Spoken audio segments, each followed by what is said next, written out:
Welcome to another installment of Retro Talk, and today I could not be more thrilled to be joined by the very talented, always well-groomed Stephen Michael Schwartz of Parachute Express. Stephen, thank you for joining me today. How are you?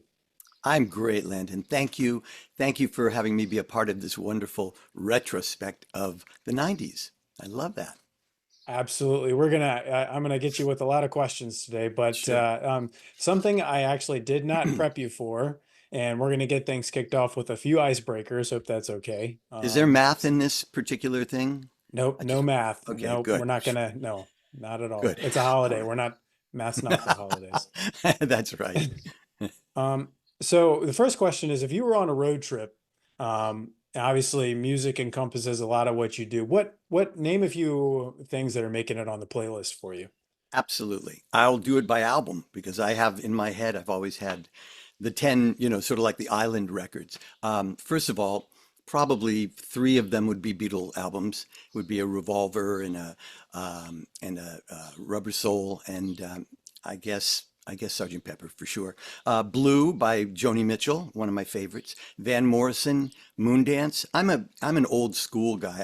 I don't know if there's anything on the island records that I would have that is like an older than the 80s. Although there are some really great albums, they're mostly old records.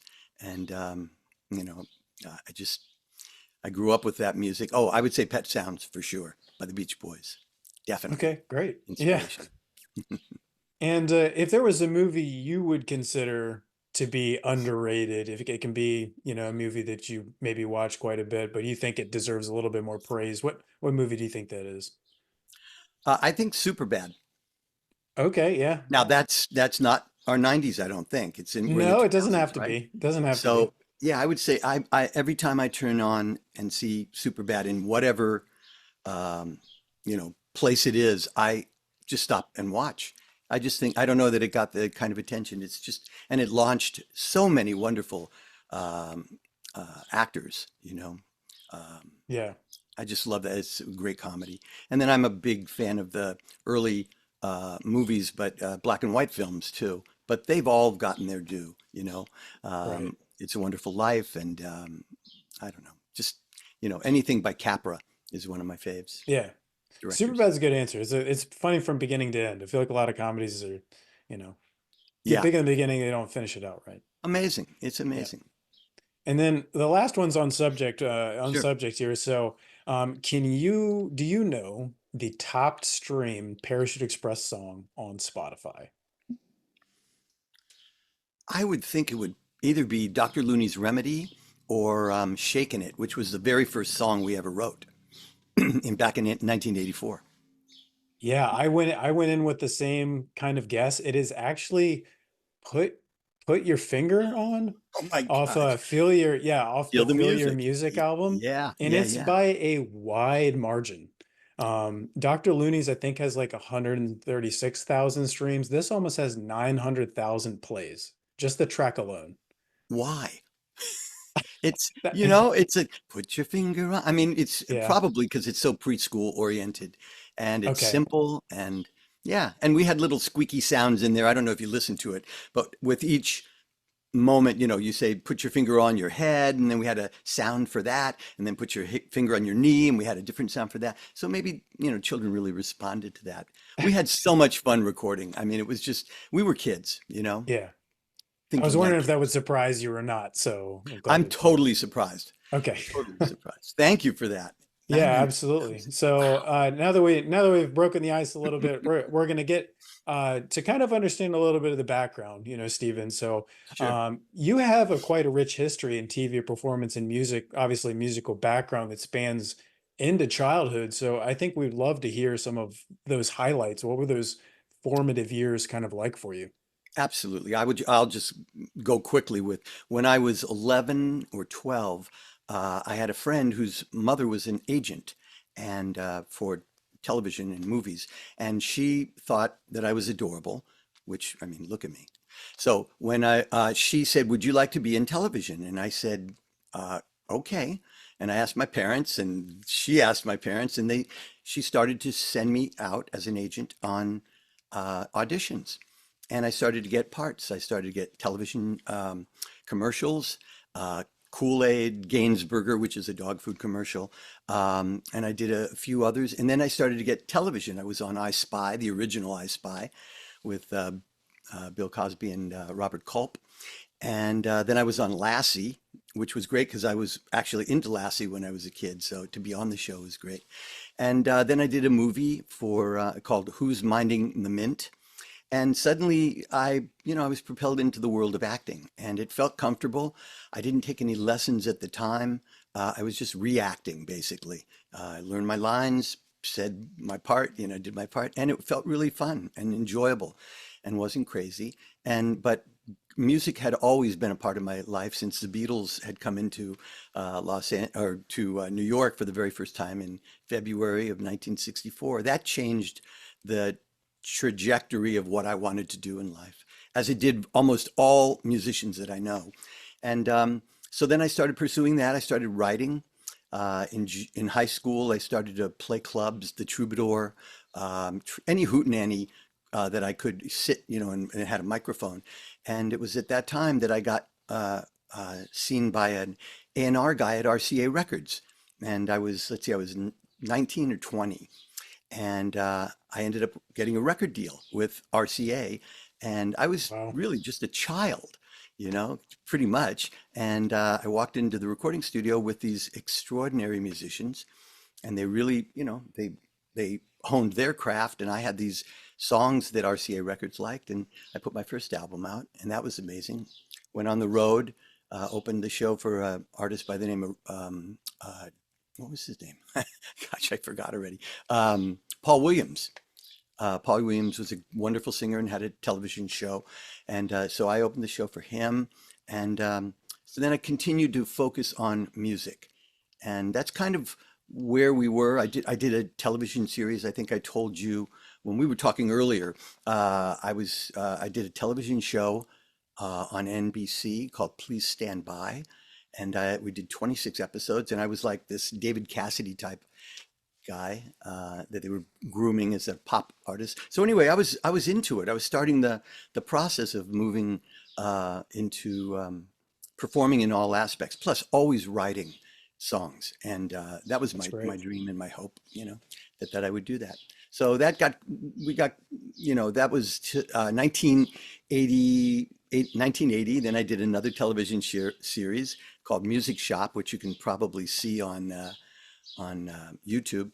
And then in 1984 or 1983, I was living at next door to Donnie Becker, who turns out to be part of Parachute Express, the three of us. And that's kind of where we're at this moment. I'll tell you more about that in a second. So that was, Yeah. I ran quite a number of things for you just then. Oh no, that's an absolute perfect segue because I do want to Yeah. talk about the origins, obviously, of the group. How did you all, and you all come from different backgrounds. You can tell that in the music. So really, what kind of brought you all together as a group? So Donnie Becker was, like I said, lived next door to me, and he had opened up something called. He was very involved in education for children. He was a camp counselor and very, a song leader, and he lived next door to me. We were taking out the trash one day, and he said, "I'm opening up uh, this new franchise, if you will, and it's called Gymboree. It started in San Francisco. His friend Joan Barnes had opened it up in San Francisco, and Donnie said, "Well, I want to open up one in Los Angeles." This was '83, I believe. And Donnie said to me, "Stephen, you're a songwriter. I'm interested in putting music together for this program." I said, right. He said, "Right now, all we have are Peter, Paul, and Mary, and we're doing Cat Stevens, and we're using music that parents know. But it would be great if we had music that was correlating to the class, this 45-minute class that you bring your child to, and it has a parachute." And so that's kind of how it happened. And I said, "I'm really interested. I'd love to try." And I only thought it was a one-off. I thought maybe I'd go in and we'd write a couple songs and record. And I had no idea what was going to eventually happen. I said to him, "I have a friend. Her name is Janice Hubbard, and Janice is an amazing songwriter, singer, and a multi-instrumentalist. She plays like 5 or 6 instruments, oboe, flute, banjo. I mean, she was the perfect person. I said, what if we brought her in and see if we could pull something together?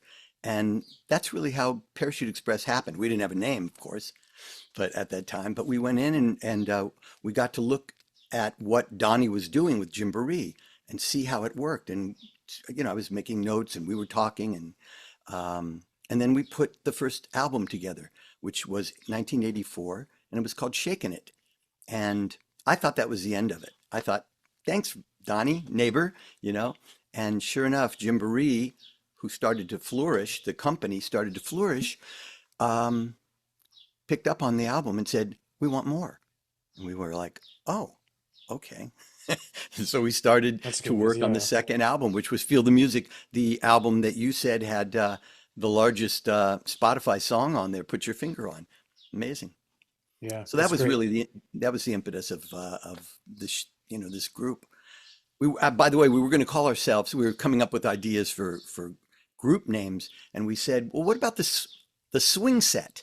That sounds cute. And suddenly we realized it sounded a little bit like jazz.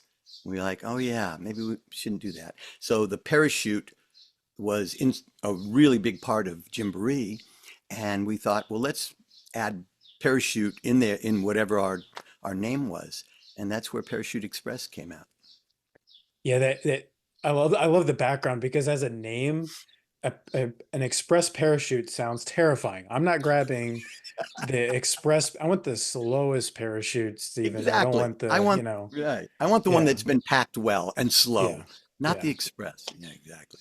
Yeah. Funny. Now, and kind of going through the albums, you can tell, you can notice how elevated the compositions are.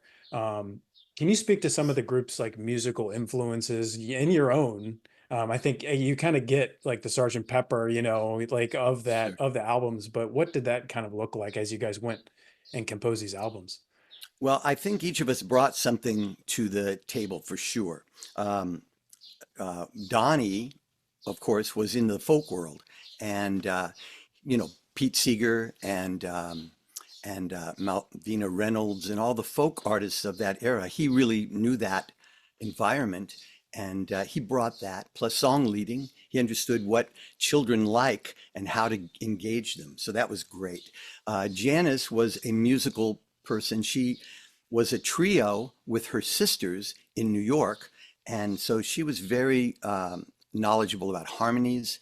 Her harmonies are extraordinary when I listen back to all of our albums.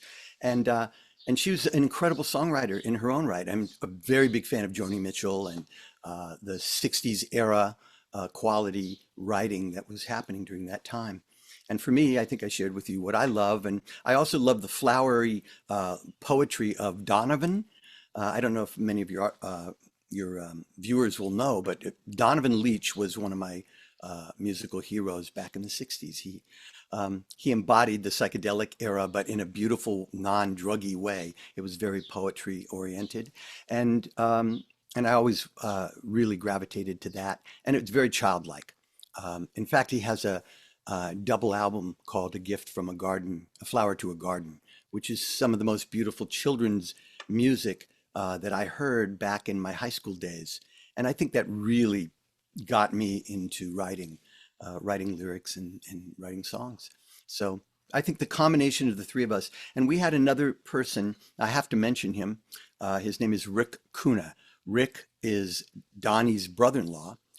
We recorded all of our albums at Rick's studio, and Rick was instrumental, and no pun intended, instrumental in helping us formulate our sound. He was also a writer, and he had a very good voice for low harmonies. So we would have Rick come in and sing with us as well.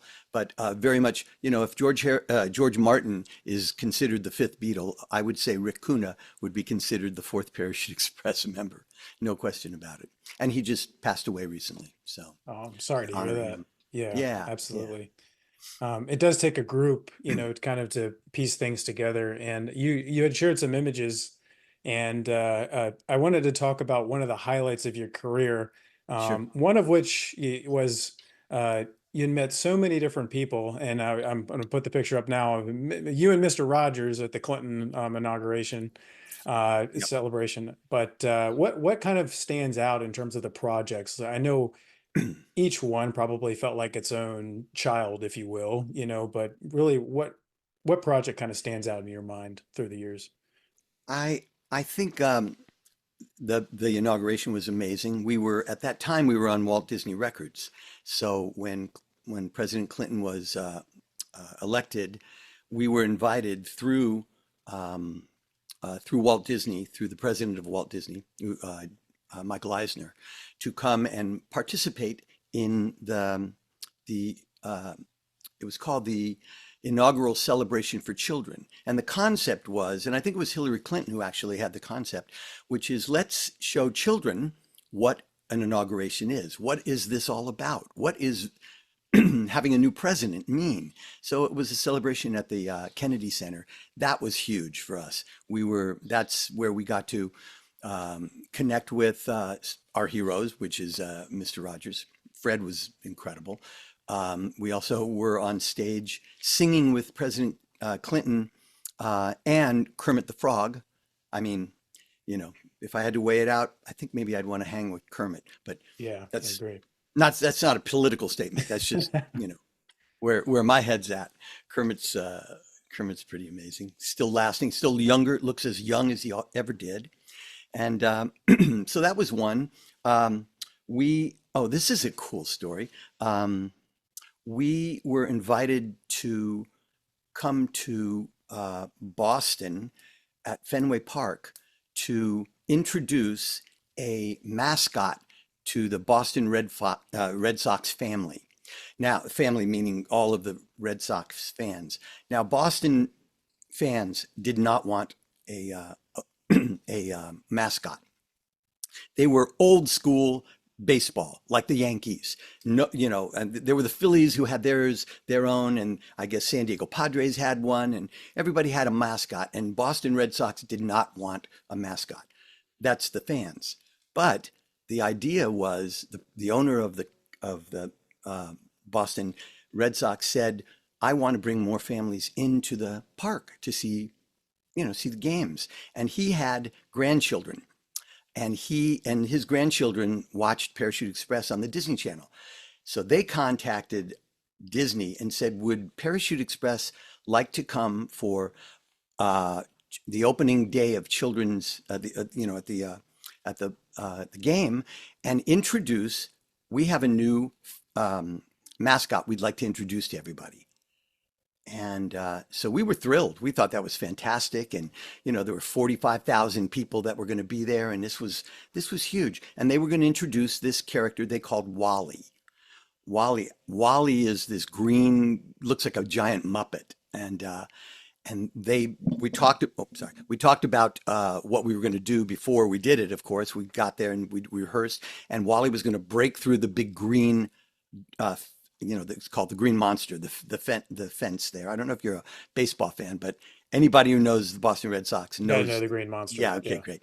So we were told this is what's going to happen. So that was the deal.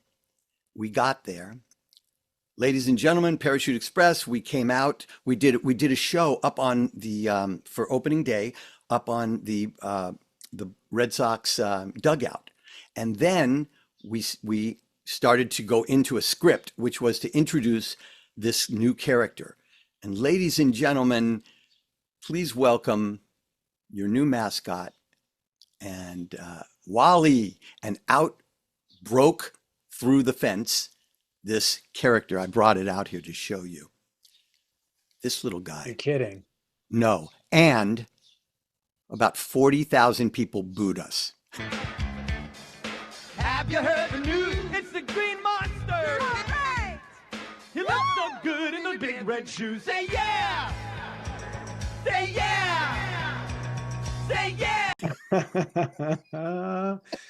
Oh my They goodness. didn't want Wally. They didn't want Yeah. anything like this. It was like, Little did oh they my know. gosh. And there we are. We think we're doing something that everybody wanted. Certainly the owner Sure. of the Boston Red Sox wanted. And but they hated it.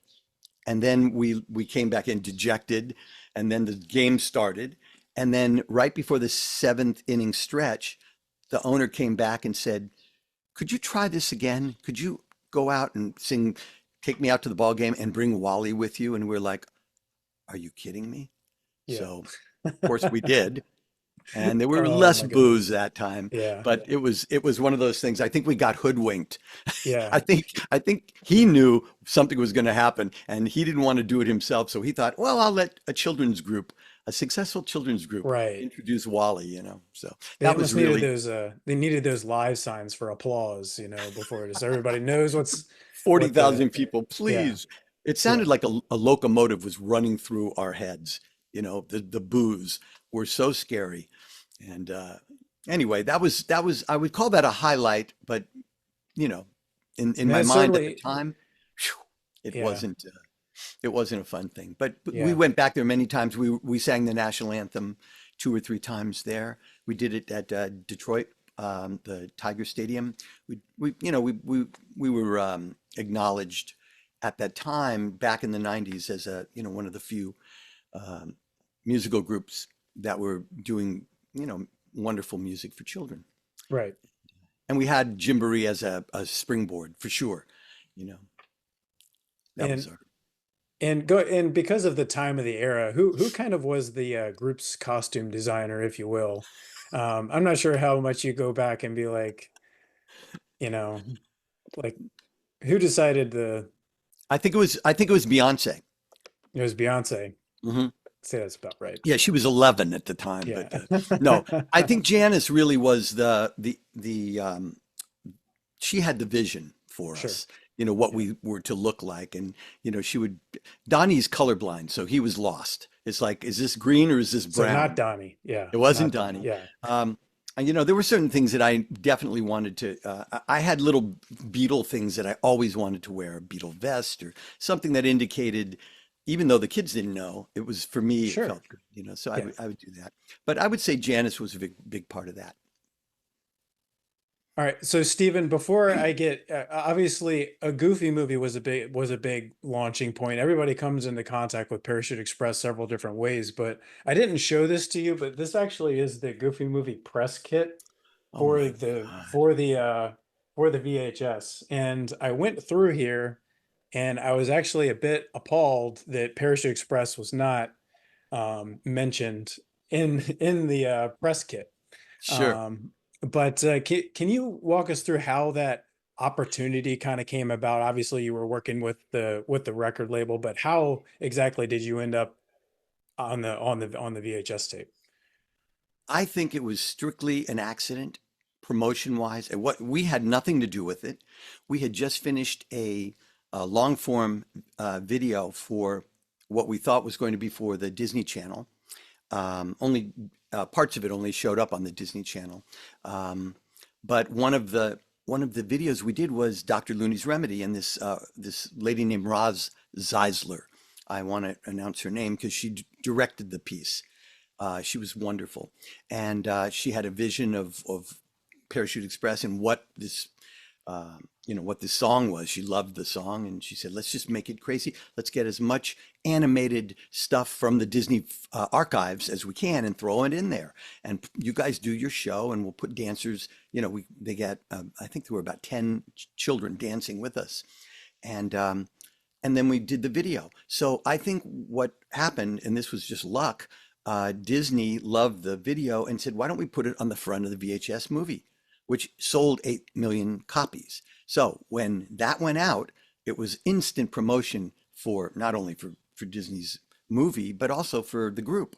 We would never have gotten that many people uh, to see us. And suddenly, I think our our TVQ, they call it, I guess, or our popularity soared, and suddenly we were doing larger and larger venues as a result of Disney putting us up there. But we had nothing to do with it, and I thank the people at Walt Disney who were doing PR, who liked the group. I mean, think about this, Landon. There were only a couple live artists on the Walt Disney label. There was the Mickey Mouse Club, which I believe had um, Christina Aguilera and who Britney else? Spears, Justin Oh yeah, Timberlake. Britney Yeah. Spears and oh gosh, I'm forgetting his name, but JT, I think. Wasn't he on yeah, there? yeah, yeah, Yeah. yeah. Justin Timberlake, right. Yeah. Those three, they were, like 14, 15, 16-year-olds, Hmm. and they were on the label. We were on the label, but we were a recording group, really focused on kids. They were more in the teen world, Right. tween world. And I think we had two other artists, Norman Foote, which was a solo guy, wonderful writer, and Craig and Company, who was another artist on the label. But we were the first uh, live artists to be signed to the label. Other than that, there were soundtracks. There was The Lion King, and there Right. were That's true. movies and Jungle Book Yeah. and stuff like that. But we were a live act. So I think the people at Disney really liked the fact that we were presenting music that was very fresh and clean, and so they wanted to promote us as best they could. But I think what unfortunately happened with us on being on Disney is that they I think they wanted to sort of Disneyfy us, have us meet with Mickey and have other people, and we were like, well, that's not what we do. We're a trio, and we're sort of a family band, if you will. And um, I think the fit was a little odd. Yeah. It would be like putting a square peg in a Yeah, round hole. sure. Something like Right. that. Didn't fit the aesthetic. And Yeah, it yeah. kind of was a precursor to what they started to do later, Later, which was build exactly. things into how they kind of wanted them. So that's interesting. Right, right. It's funny you did bring up the graphics because the graphics for that video were the song is much more higher BPM than some of the others on the album. It's a much Sure. more flashy. Yep. So do you know what other kind of production influences kind of went into that? I know you mentioned the archival, but um, I know it won a technical award for its at that time for graphic design and interacting with old school animation and if you look at it now, it looks like it's jumping really fast, but yeah, it that is was fast. visual. Yeah, but that was how people were looking at things back then. It was Mhm. very visual. They wanted children's attention to go like this, and it felt like that. When I look at it now, it's a little, maybe it's my age, I don't know, but it's just a little, hey, slow down a little bit, especially for young children. It's like that's the genius of Fred Rogers, I think. Fred had a pacing that was the heart, almost like the heartbeat of a child. It wasn't like a hummingbird heartbeat. Fred knew how to engage with Slow, yeah. people, with children, very slow and methodical, and got his message across. And I love that. And I think Dr. Looney's Remedy had a little more of the phoneticness of it. I loved it to perform it on stage with the band. That was fantastic, and seeing all the children jumping up, and it was a fun dance piece. So I'm not negating the success of it at all, but put your finger on, very slow. Put your finger on. You know what I mean? Yeah, Versus Dr. it's a good Looney's. point. Right. Yeah. And it has taken like an explosive exponential like through the years a Goofy movie and everything to do with it. Have you taken time to consider how like what the feeling of how much your movie, including myself, that it's become a part of all these kids, childhood and piece of the culture? It's interesting. When you called me to do this, that was the first time in a long time that I thought, wow, the impact of the music that we made back then really did resonate with people who are still kind of thinking about it. And I appreciate you bringing it to the attention with your YouTube channel. That's really great. I think we were so busy moving forward with our work and the recording. So the only other time I thought of it was when I would have my son, who is Zachary, who's 31 now. But when he went to college, he wore a Parachute Express hat that he got at one of our concerts when he was younger, but it still fit him. And he was walking through campus, and people were running up to him, going, "Where did you get that hat?"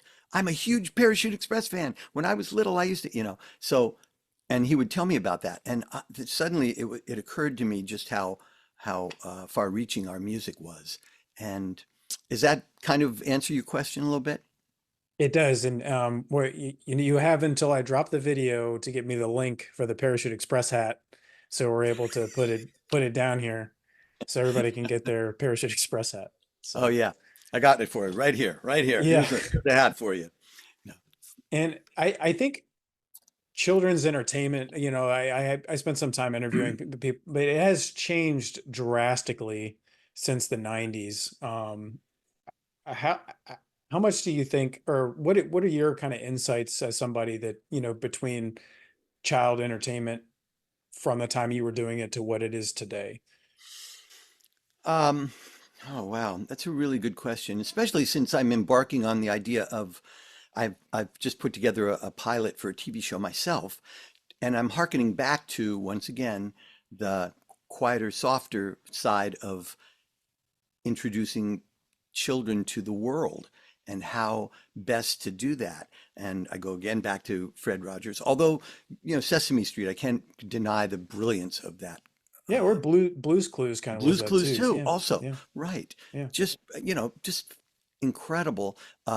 Doesn't necessarily have to be quick cuts and loud music and stuff like that. It can be a different vibe, and especially for preschool. That's the age that with Jamboree, from age 1 to age 6, basically. That was it. We kind of lost them at age 7, 8, 9. Then they got into Nirvana, but um, so uh, you know, I I think my experience of children's music and entertainment today is that I don't know that I could sit and watch a children's show today with my child or grandchild and be engrossed in it. I think back then, 25 years ago, I could sit and really enjoy watching a show with a little child and feel like I'm being entertained. I don't know if that's, I mean, I haven't really fully focused on what's out there. I know there's, you know, I can't even say the names, but Coco Melon, is that one of them? Yeah, It's an Coco animated, Melon, yeah, Coco Bluey, Melon, those and type. Yeah, yeah, and they've got some, interesting animation. It's a little computer graphic like for me, hmm and almost cookie cutter. And I apologize if there's anybody out there who adores Coco Melon, and they're hugely popular. So to be disparaging about that, they clearly have their finger on the pulse of what children sure.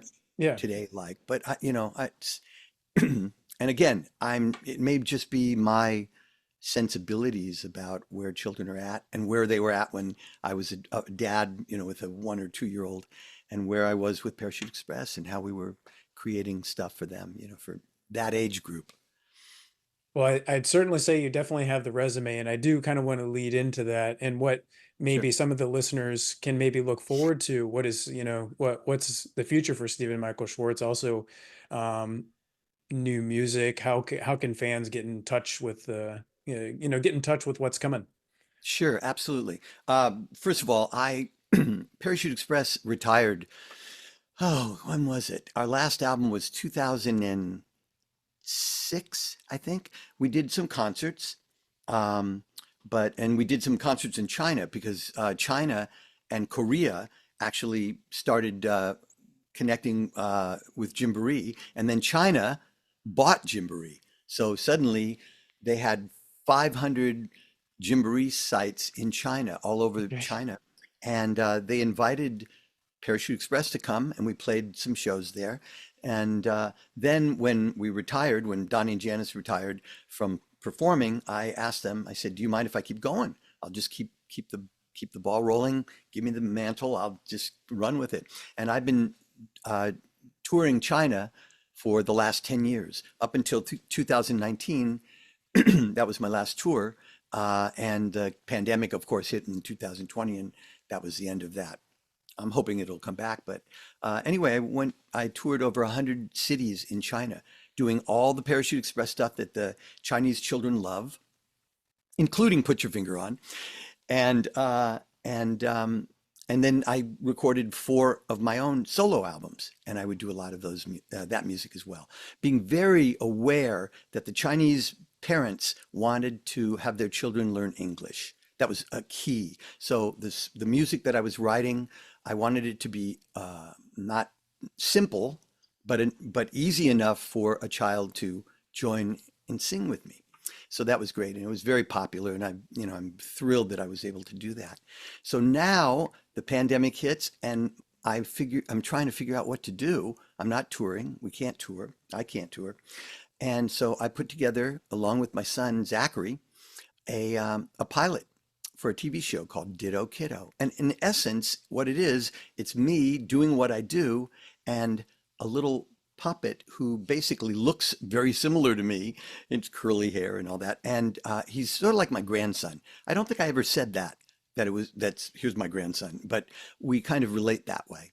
And it's really just me going through what life is like as a grown up, and what this young boy, this young puppet, is going through. In the first episode, he's losing a tooth and he's freaked out about it, and and it has all the music that I love, that I write. And so that's something that I'm working on, or that I've shot, and we'll try and find a home for it. We'll see. Great, love it. Well, Yeah, is there any music that you're able to sample for us today? sure. I got one Would love for that. you. I was thinking about this, since it was. You tell me if you can hear my guitar, okay? By the way, Perfect.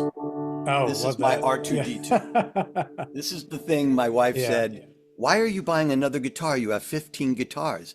I said to her, It's "Look not, at this this is guitar. different. Yeah. Come Yeah. on. Yeah. This is my jam, if you will." So Beautiful. anyway, I thought about singing this song for you. Can you hear me okay? My Yeah, guitar? perfect. Yep. Okay. So, what year was it? It might have correlated into the 90s. I was invited while I was with Parachute Express. There was a gentleman, his name is David Mitchell. He created a show called JJ the Jet Plane. And he loved Parachute Express. He called me up and he said, "Would you be willing to write some music for the show?" And I said, "Absolutely." He said, "Would you be willing to write a theme song?" And I said, "Absolutely." So I'm going to play you the theme song. Maybe your audience will remember. The sun is rising high up over Terrytown. Friends taking off and friends touching down. And that's when you find that one of a kind JJ. JJ, the jet plane, that's me. There's never been another little guy like this. So much in love with the sky like this. So buckle up tight, it's a magical flight with JJ. JJ, JJ, the jet plane, that's me. Amazing. Amazing. Thank you. Yeah, so that was a popular show on PBS for I think 3 years. Love it. Awesome. Well, any other parting remarks, Stephen? I know I've peppered you with a bunch of questions. You've given us your background, and I just want to say, on behalf of a generation that's enjoyed your music, thank you for giving your background today. It's and how you continue to work, gosh, Thanks, Lynn. you really have to Cheers. love it, and there really is love. So appreciate that. Yeah, I really do, and I just want to thank you for putting a spotlight on the work that was done in the 90s, and that still generates happiness for people and joy. So thanks. It's very true. All right, Stephen, thank you so much. Okay, then. Thanks. Bye.